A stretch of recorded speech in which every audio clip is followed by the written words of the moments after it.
And now I'm going to turn it over to Greg Tamblyn, who we are so excited is here. He flew in from Kansas City, and boy, are his arms tired. What? Sorry? I missed that. Okay. Well, thank you, Kate. Thanks, everybody. Hi, good morning. Really, really fabulously wonderful to be back. I love you all. I love this church. I'm totally in love with Melinda. And, you know, to be here while she's getting a little break is really a privilege. She and Bob are actually putting me up for the weekend, so she's doing her bit to make it all happen. I want to thank Kay and Kent and Justin, everybody, Penny back there on sound, everybody that's helped and make me feel so welcome this morning, too. You know what a great music team you have, right? I mean, yeah. Good. Well, I want to share some thoughts with you today under the title of GPS 1.0. So, at this point in our lives, in the march of progress, we've all used a GPS at some point, right? Whether it's a car, the dashboard, sat nav, or maybe a boat, but we've all used it, and they're great when they work, aren't they? We could say that about technology in general. It's great when it works.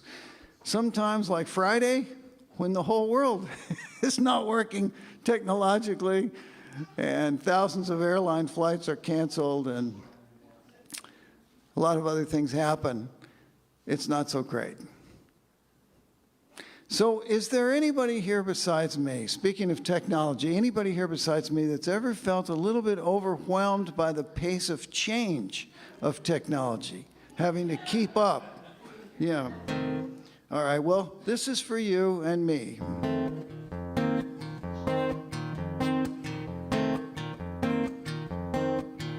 I was working online, I was talking on Bluetooth, downloading songs, checking email on Yahoo, texting my friends, I tweeted 20 new tweets. On Facebook, my brain began to overheat.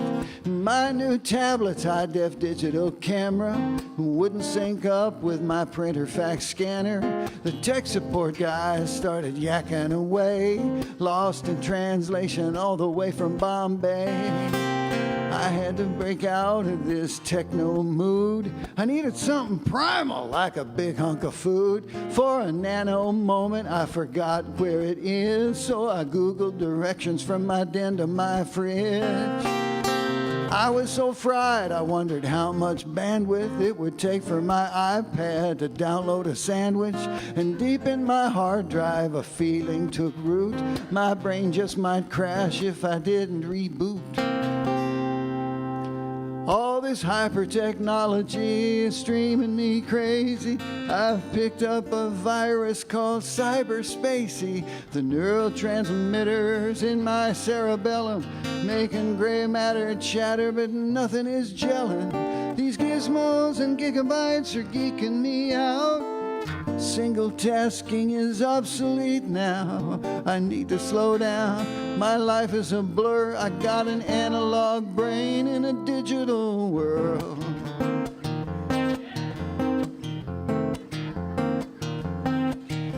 I jumped in my hybrid, turned on satellite radio, strapped on my hands-free and fired up my sat phone. Almost backed over my mom on her Segway. The dashboard lit up, said I was low on latte. But where was Starbucks? I could only guess. My PDA can't do GPS. I stopped for directions and wandered in here and wound up singing to you. Isn't that weird? All this hyper technology is starting to pile up. The planet's on broadband, my head's on dial-up. Reality is virtually cluttered. My neural connections are starting to sputter. These gizmos and gigabytes are geeking me out. Single tasking is obsolete now. I need to slow down. My life is a blur. I got an analog brain in a digital world.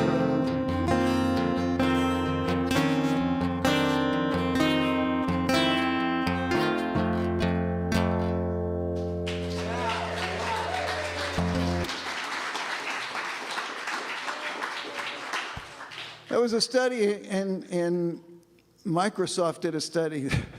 You might have read about it. It was all over the news. That human beings now have a shorter attention span than a goldfish. Goldfish 8 seconds, humans 7. Why is this? Why? Well, we all know why. It's because of screens.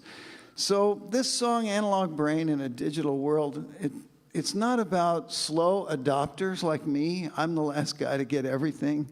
It's about honoring the fact that our brains are not... The technology tends to push us in the direction of multitasking. And our brains are not equipped for it. Well, all the studies show that our brains are more efficient if we do one thing at a time and get absorbed in it. And our brains are happier if we do that. So analog brain in a digital world just means my brain gets more done, has more fun, one thing at a time. Okay? I want you to keep that, just park that thought for a little while, because we'll come back to it in a little bit. So GPS stands for what? Right, except today it stands for guidance by spirit. And you know what? It's a free service. Comes pre-installed in the unit. You don't have to upgrade to get it. You don't really even have a choice about whether or not you use it, although it's better, it works better if you know how to use it. So the reason I talk about this at all is because I was so bad at it for so long, just clueless. So I'm going to tell you a little bit of my story to kind of make the point that I'm going to get to at the end of all this. So about 35 years ago, I was living in Nashville. I was writing songs. I was working, trying to become a professional songwriter, you know, making a living. And after several years, things were going well. I'd become way better at writing songs. And I had a couple of songs in the pipeline. I even had one recorded on a major label. Remember Reba McEntire? Yeah. It wasn't her. It was her brother, Paik McEntire, who did not stay in the music business that long. But I did get a song on his first album, and a couple other things were happening. So anyway, finally, after years of paying my dues, I got offered a songwriting contract from a major publisher.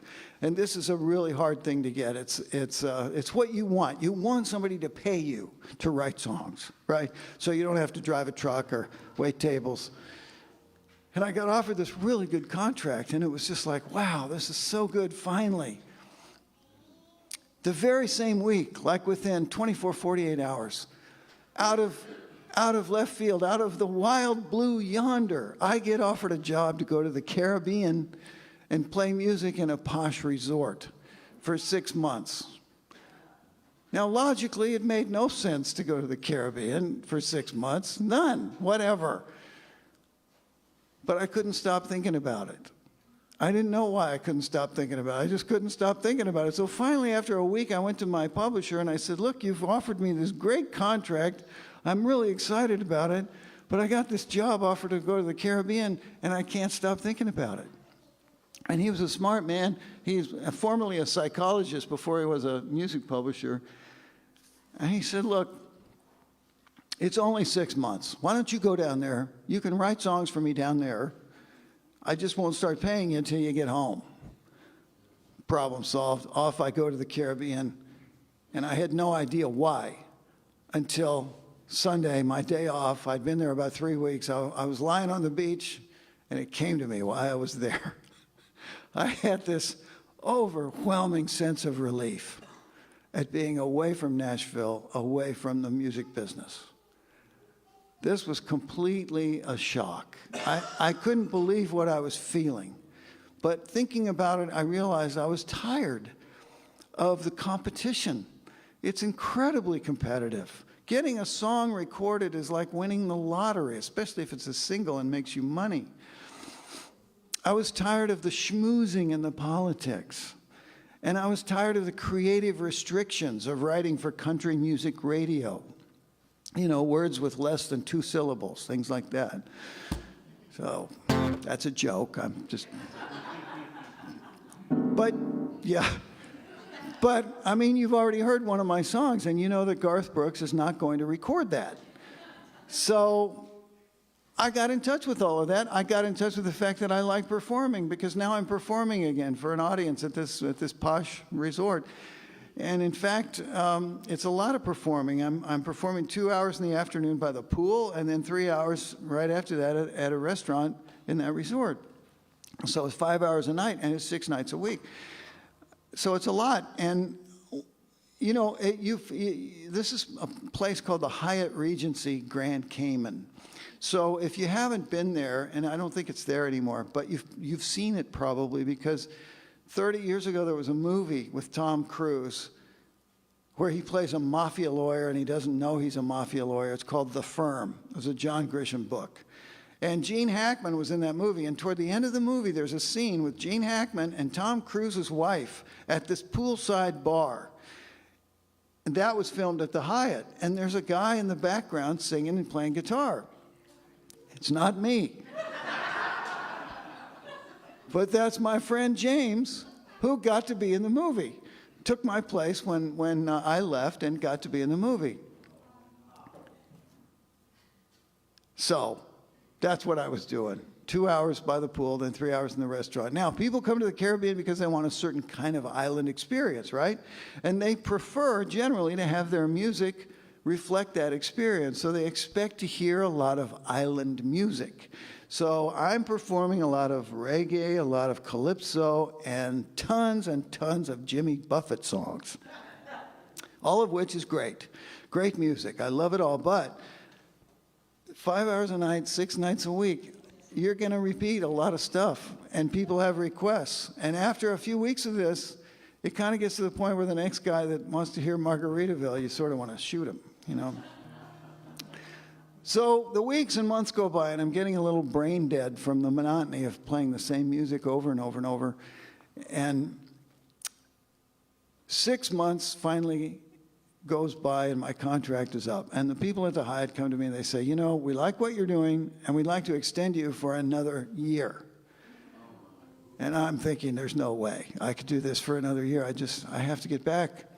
But the next day, literally 1 day later, the phone rings. It's my publisher from Nashville, and he says, I'm sorry, I don't know how to tell you this, but my financing is gone, and I can't pay you if you come back. I have no money. So if you come back, no job. So I thought, well, I'm making some money. I'm socking it away for the first time. If I can stick it out for another year here on Grand Cayman, I'll have a nest egg, and I can go back and be less pressure. So I told the people at the Hyatt I would stick around. Now, this is where the story gets a little dark. Shortly after that, and I'm not going to go into the why of this because it would take too long, but shortly after that, I started experiencing a really serious mental and emotional problem. And it was actually kind of a psychotic detachment from what we think of as reality.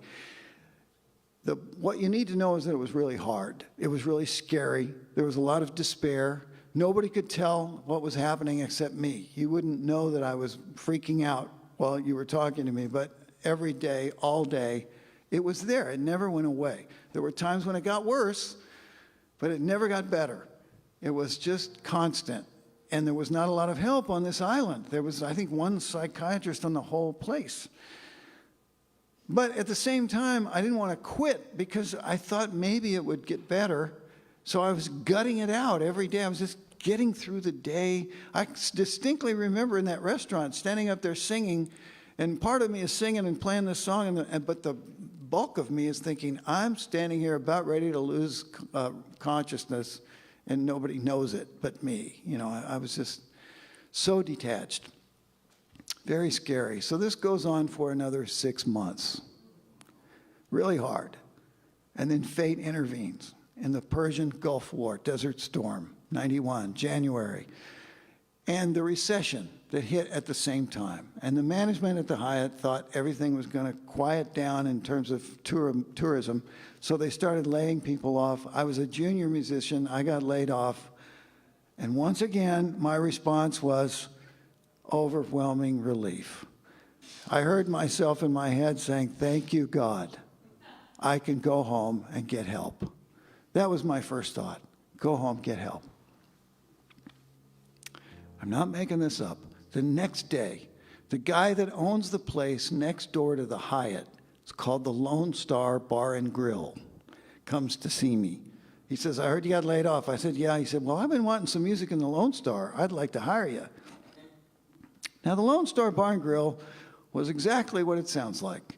Loud, noisy Tex-Mex beer bar. If you've been out scuba diving or kite surfing or something all day and you're kind of wasted and you want to down a few beers and get loud, this is the place for you.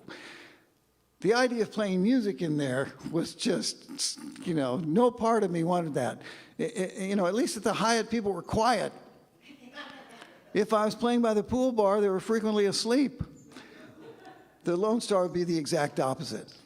I didn't want to tell him that. I liked this guy. I didn't want to tell him I didn't want to play music in his loud, noisy bar.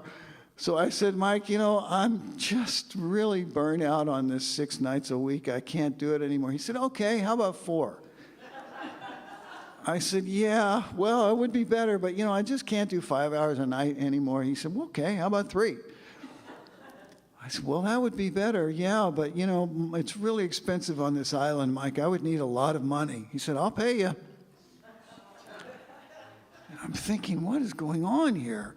So I said, Mike, I'm so burnt out. I have to take a break. I got to go home for a while. He said, go home. Come back in 6 weeks. Spring break. Perfect time to start. I'm thinking, well, what is happening here? This is crazy. I don't want to do this. And he's making it so hard to say no.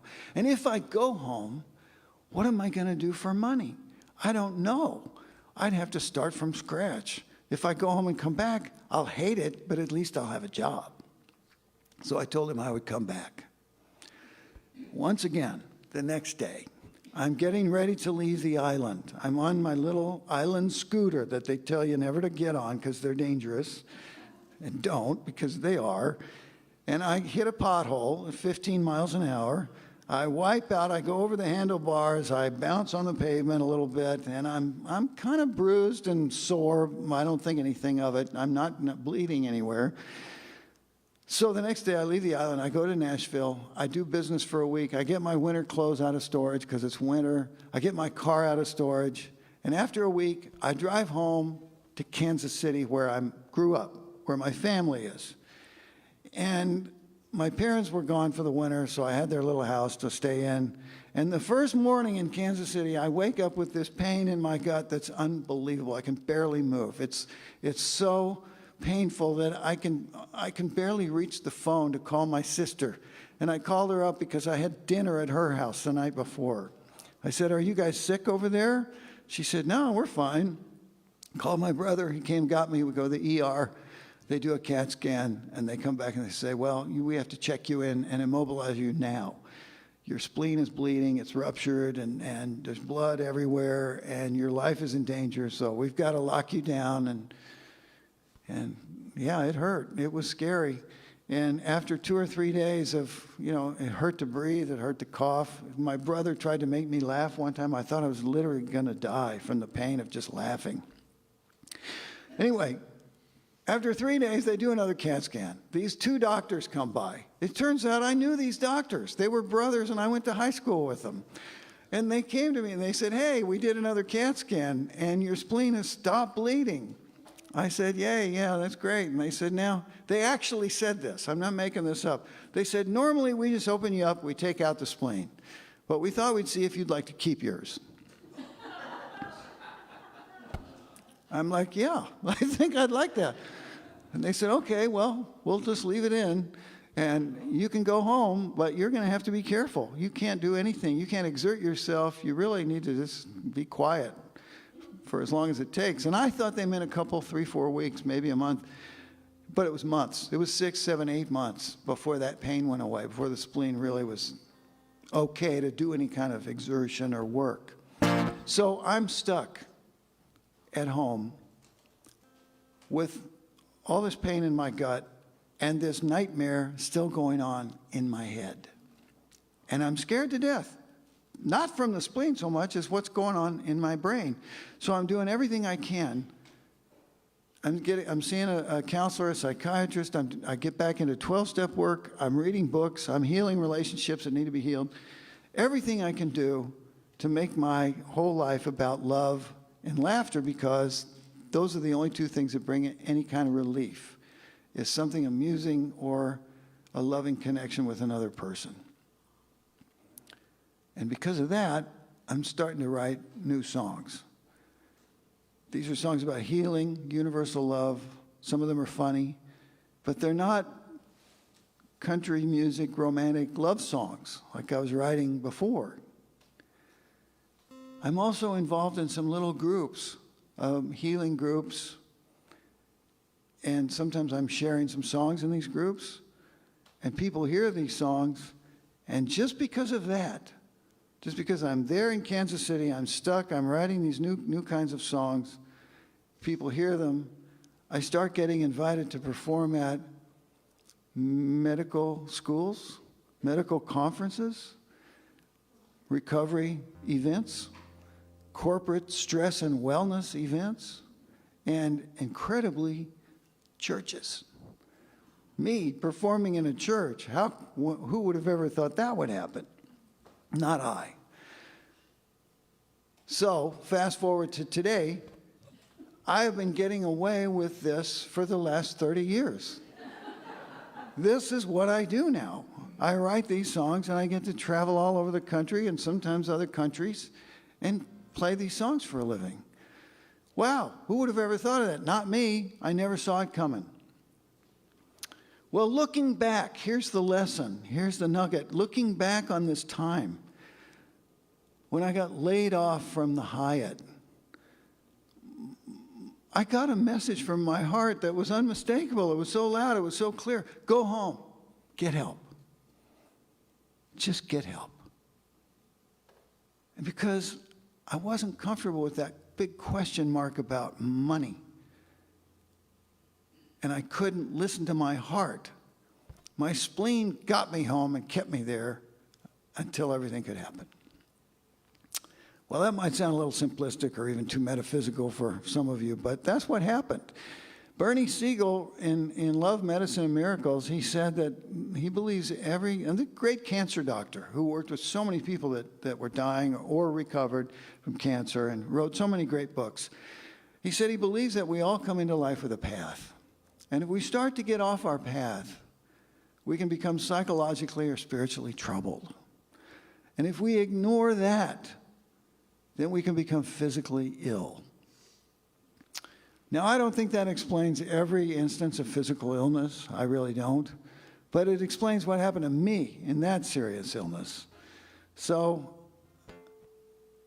that's kind of how I like to think about it. Let me ask you that. Has anybody besides me had to have the cosmic 2x4 hit them on the head to get their attention?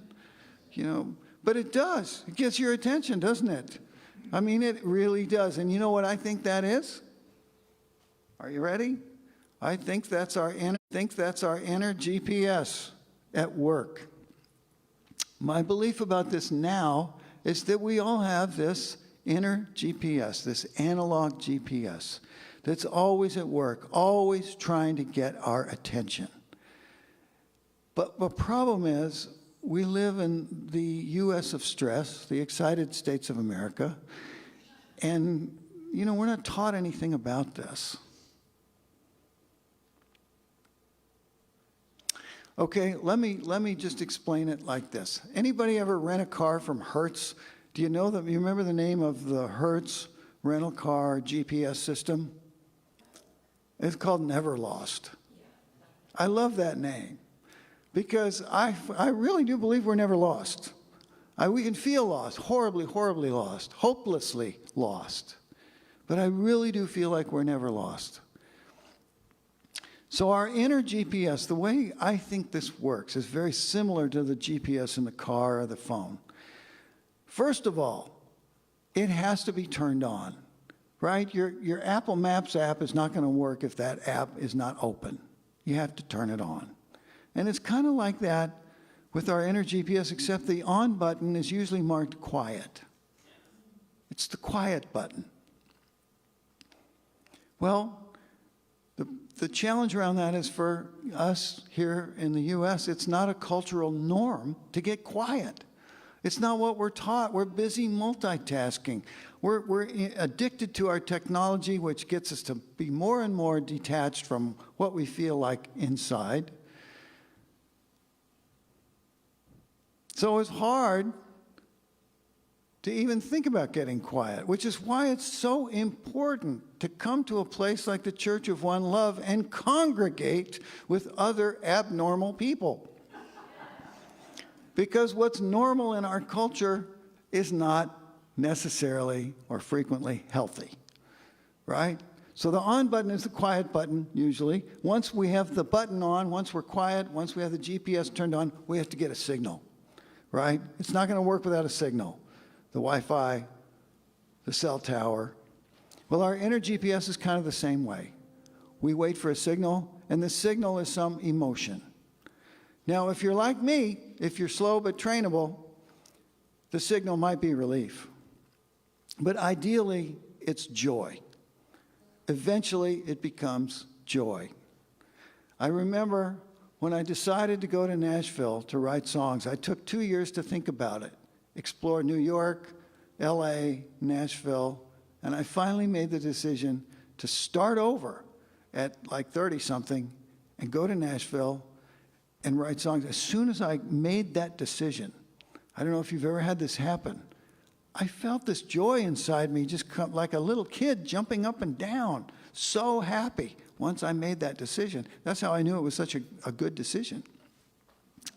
I learned a lot there, became a much better writer.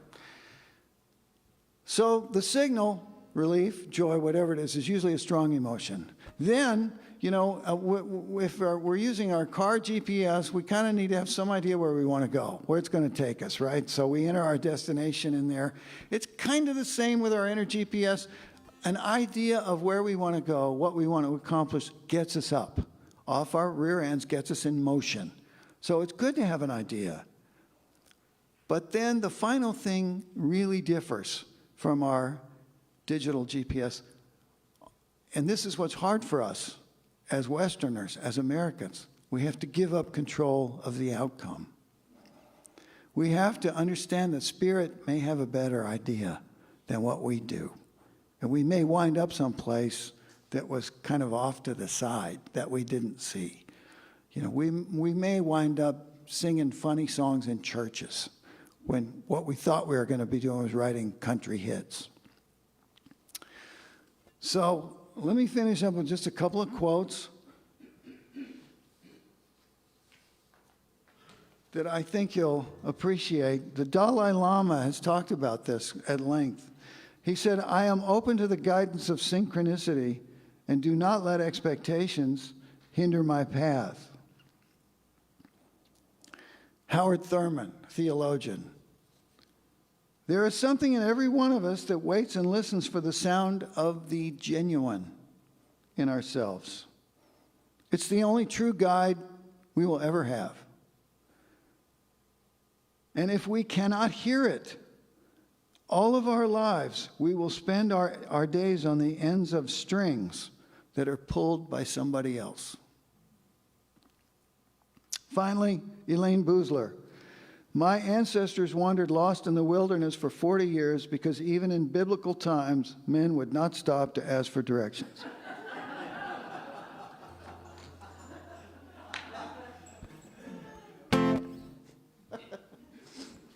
Okay, listen. Thanks for listening to the whole story. There's a lot more to it, obviously. And just for anybody who's wondering, that mental, emotional, psychological, psychotic problem took a while. It took longer than the spleen. But I did finally find a way to heal from that without actually drugs or anything. It's kind of remarkable, but it's a very long story. And just the good news is it did go away. All right, well, I like to take some of these thoughts about guidance into meditation. And one of the things I love doing when I come here, because I get to sing with Kay, is this Heart of the Mother chant. If you remember, we did this last time, and we'll use it to go into and come back out of meditation. I know a lot of you know this chant. It's a beautiful chant by Michael Stillwater. A lot of people think I wrote it because I recorded it, but no, it's his song. He gets the credit. And it's a two-part chant. We have a low part for the basses, baritones, and maybe tenors, and then we have a high part for the altos and sopranos, and we sing them together at the same time. And it's simple but so beautiful, and it really can take us somewhere special. So low part, if you don't know it, it's 4 lines. We have them up here as it happens. But I'd like you to memorize it so you don't have to read it, so you can just feel it. Very simple. I am one with the heart of the mother. I am one with the heart of love. I am one with the heart of the father. I am one with God. Mother, love, father, God. That's the order. This is how it sings. And if you know it, please jump in and help me teach it to those who don't. 1, 2, 3, 4. I am one with the heart of the mother. I am one with the heart of love. I am one with the heart of the Father. I am one with God. Okay, let's all try it. I am one with the heart of the mother. I am one with the heart of love. I am one with the heart of the Father. I am one with God. Okay, let's do it a little louder. I am one with the heart of the good. I am one with the heart of love. I am one with the heart of the Father. I am one with God. Oh, that's beautiful. That's really beautiful. Okay, the Ave Maria, is that up here? Yeah. There it is. Ave Maria. Kyrie eleison. That's how you say that. Kyrie eleison. If you can't remember that, just sing carry a laser with an accent. Close enough, okay? This is how it sings. Kay's going to do the high soprano part. I'm going to bring it down an octave. You can do either octave. If you're good at harmony, you can do a harmony. But this is how it sings for those that don't know it. Kyrie eleison. Ave Maria. 1, 2, 3. Ave Maria, Kyrie eleison.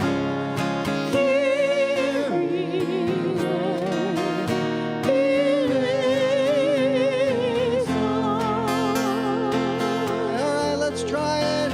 Ave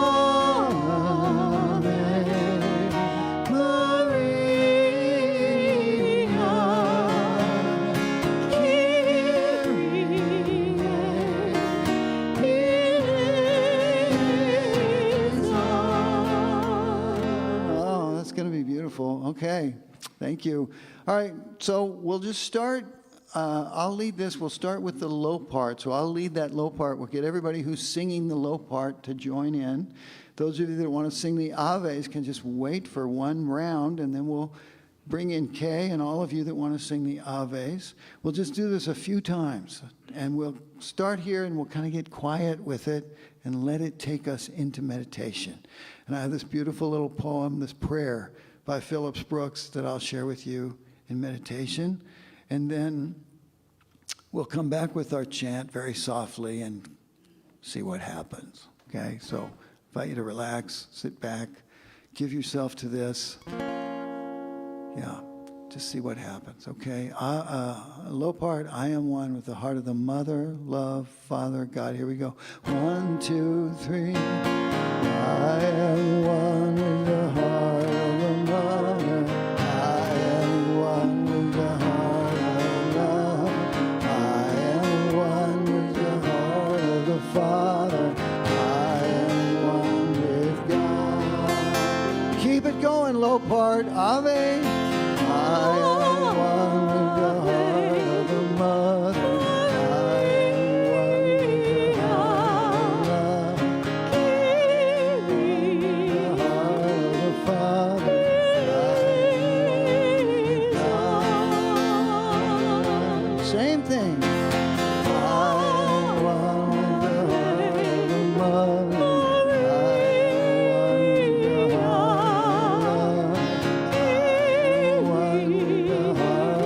Father.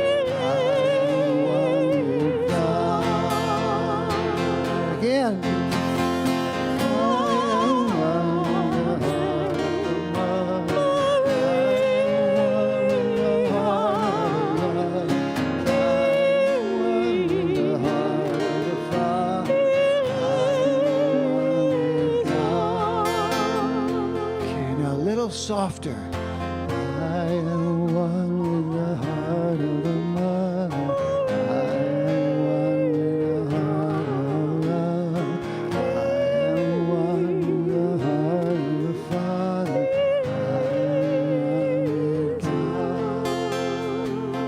Very softly.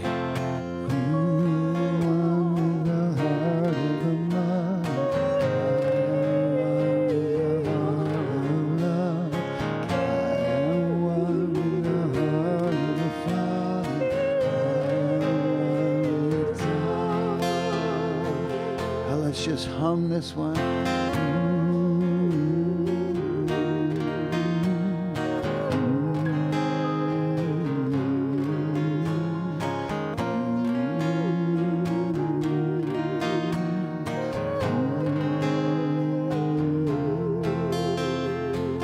Now just silently.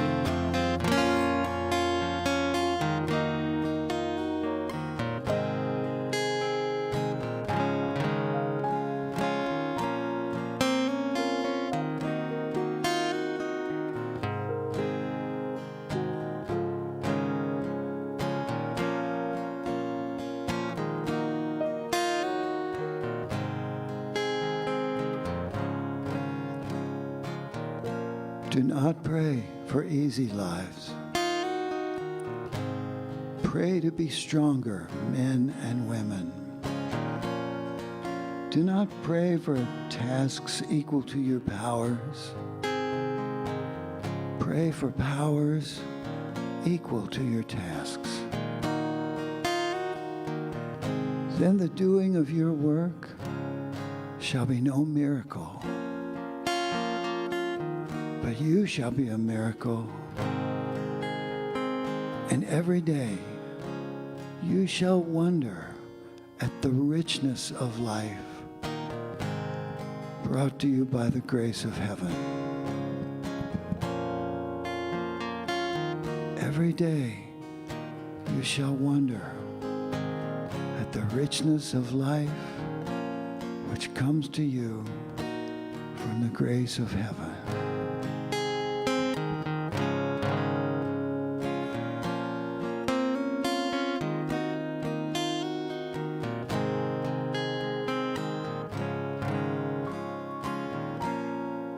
Let's get ready to hum our parts together.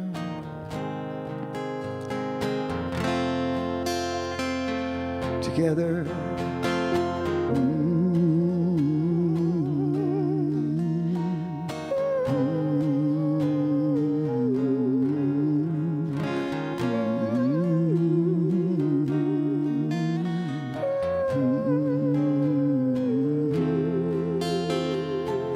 Let's sing softly. I am one with the heart of the mother. I am one with the heart of love. I am one with the heart of the Father. I am one with God. A little louder. I am one with the heart of the mother.